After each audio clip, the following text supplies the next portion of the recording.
Alright, my name is Nick Anziano, and the claim that I'm responding to tonight is of my colleague, Sen Miao. And his claim was that bottled water has negative impacts on human society.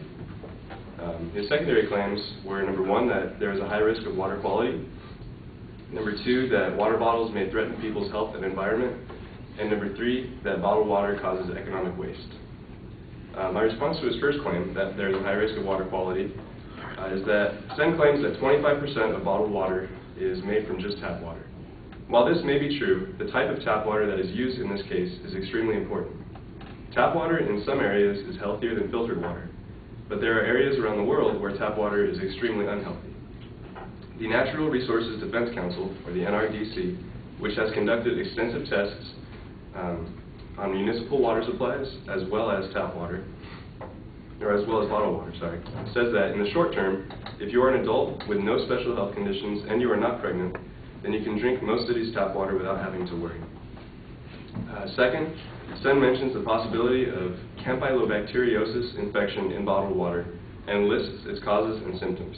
He claims that, according to a CDC fact sheet, campylobacteriosis can cause watery or bloody diarrhea, fever, abdominal cramps, and nausea. After researching, I found this fact sheet and noticed that the symptoms he listed were correct. However, there is no mention on the Center for Disease Control and Prevention informational website that campylobacteriosis is linked to bottled water.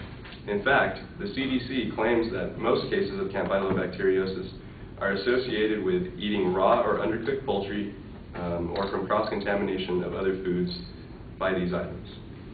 Sen also makes the claim that bottled water is not suitable for everyone.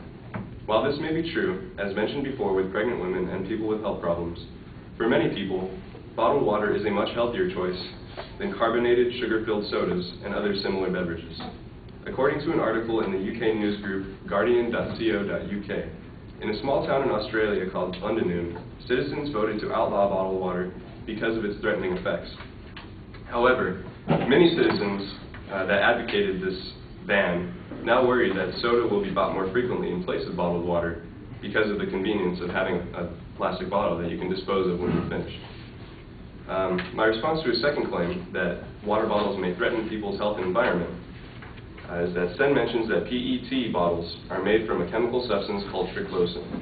Triclosan is a toxic material which is found in many household items, but according to Dr. Ben Kim, a practiced chiropractor and acupuncturist, bottled water is not a threat as far as triclosan is concerned. The products that contain triclosan that we should be concerned about are soaps, dental care products, cosmetics, deodorant, personal care products, kitchenware, and many others. Also, my opponent listed the dangers of triclosan being skin problems, allergies, cancer, and death. While the chemical is dangerous, according to Dr. Ben Kim, it does not come close to being fatal, but can cause weakening of the immune system, birth defects, and uncontrolled weight loss. Even if triclosan was a fatal chemical substance, simply because it is in the plastic would not lead to death or other symptoms by drinking bottled water unless the plastic is somehow ingested upon drinking.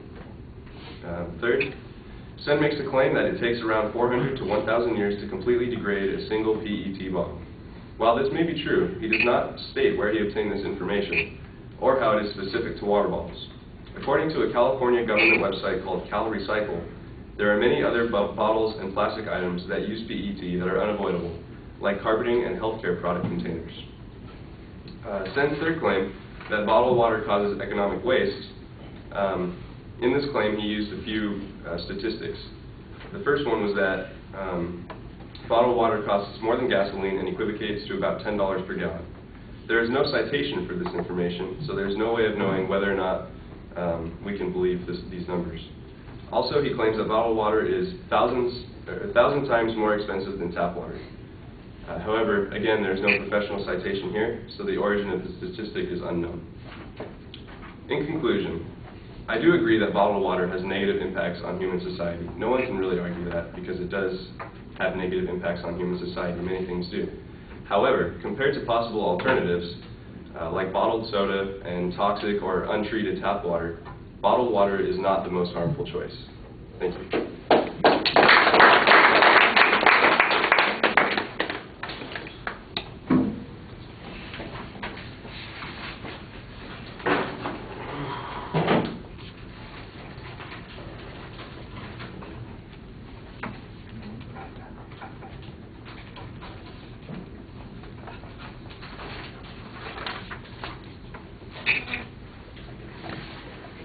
All right, you list the claims pretty clearly. The signpost, as you got to each of the points, was fine. There's a lot of development on the first point about the tap water. That's one of the things that I think you need to point out, though, is even if the bottled water does come from tap water, does it come from tap water that are relatively safe sources? I think that's the link that's missing in your argument, and the link that's also missing in the advocate's point. The second issue I thought was pressed pretty well, that whether or not there's any link to bottled water at all, I thought was pretty straightforward. And you showed that most of the problems are associated with non-water issues. And it's a little disgusting too, all that poultry cross-contamination. Do we have any data from this Australian town about what happened and whether or not they were healthier? It's an interesting idea, but I'm not sure that it really helps you much. They've got a very speculative risk that's going on there, and I think it's reasonable for you to present it, but we're on the brink of getting into a policy argument here, so you got to be careful about that. I thought you did a good job talking about why there's a lack of threat from the contamination of the bottles. Less people consume the bottles. That was pretty clear. And also you diminish it by showing that most of the problems come from other products that people are more likely to have difficulty with. That was okay. The cost issue, mostly it's just a bunch of presses. I'm not sure that the cost issue works to either person's benefit. I don't think anybody would doubt that bottled water is relatively expensive, but why is that a particular harm, especially if it's a self-inflicted harm and people are choosing it for the sake of convenience? The expense is all one that is a matter of relativity there. All right, thank you.